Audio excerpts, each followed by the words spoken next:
Hi NC, this is Michael from OTC, OnlineTOEFLCourse.com, and you're one of my 30-day TOEFL speaking bootcamp course students, and you're not wasting any time to get started with your speaking. Okay, so let's go ahead and listen to your first one. So I think this is smartphone ban, I think you're saying here. A Let's see. smartphone is beneficial for education with the right use. First of all, students can easily use their cell phones to research about any subject matter. For example, they can utilize the internet to Google keywords of topics that they want to Okay. learn with just a tap of their fingers. Second, they can No, but you're like with just a tap of their fingers. No, it's with just a tap of their fingers. So you want to say with just a tap of their fingers. That's called blending. You have to work on blending the words within the thought groups with just a tap of their fingers. That's going to be hard. But you have to get that. That's a pacing issue. As you improve your blending, your pacing gets better. also download their books in their cell phones. For instance, students can conveniently read their books anytime and anywhere without having to carry heavy books, which is quite handy. Therefore, a smartphone is an advantageous tool for education for these two reasons. Okay, so I guess it's what are the benefits of smartphones? I think that's what your question is based on how you framed your response. Now, next time, if you can do this, if you do an independent speaking task, put the prompt into the email so I can see it. Because part of the grade's based on whether or not you've addressed all the requirements of the speaking task.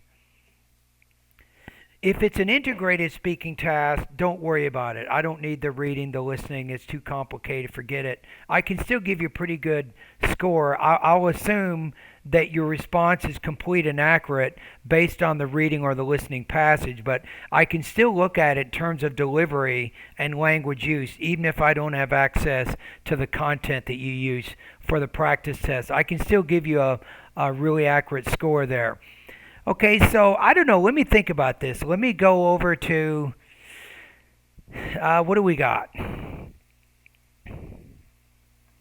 I think you might have had one or two language use issues in there. You definitely have some delivery problems, right? So I'm going to say right now 3.0, 23 points out of 30. Let's listen to it again in a little bit more detail. A smartphone is beneficial for education with the right use. First of all, A smartphone is beneficial for education with the right use. So again, you're not blending very well with the words. It's almost like you got a kind of almost like a pause after each word that you speak. students can easily use their cell phone Notice students can easily use. No, if students can easily use, you want to put more stress on the main verb, not on the auxiliary verb, right? That's called sentence rhythm. So if you have an auxiliary verb, as long as it's not negative, a negative verb, but positive auxiliary verbs do not receive a lot of stress. to research about any subject matter. For example, they can utilize the internet to Google keywords of topics that This is a they good want to learn example. with just a tap of their fingers. With just a tap of their fingers. Second, they can also download their books in their cell phones. For instance, students can conveniently read their books anytime and anywhere without having to carry heavy books, which Without having to carry heavy books. Do me a favor here. We're going to just go in circles until you get this right. Maybe for the next week, every other day, right, when you're not doing speaking practice, I want you to go to thought groups and blending, the area. It's the most sophisticated, the most advanced area of the pronunciation section of my course. I want you to practice lessons 41 through 44 and then take some of the sentences and some of the paragraph readings and then send those to me. Just keep it limited to 60 seconds. So I want to give you some feedback on your thought groups and blending to help you with the pacing, right? Don't ignore this. A lot of times people ignore what I'm telling them. they take the TOEFL test, they don't reach their goals. I can see you have a problem with the pacing area, and I can help you with it, but you have to do the practice, send me the voice recordings, and I'll give you the feedback so you can monitor your progress. which is quite handy. Therefore, a smartphone is an advantageous tool for education for these two reasons. Yeah, so the part of it is you're being so careful. You're trying to pronounce all your words clearly, but you're not blending the words within the thought groups because you're trying to pronounce everything clearly. But you have to get a balance, right? A balance between speaking fluently, quickly, but then clearly.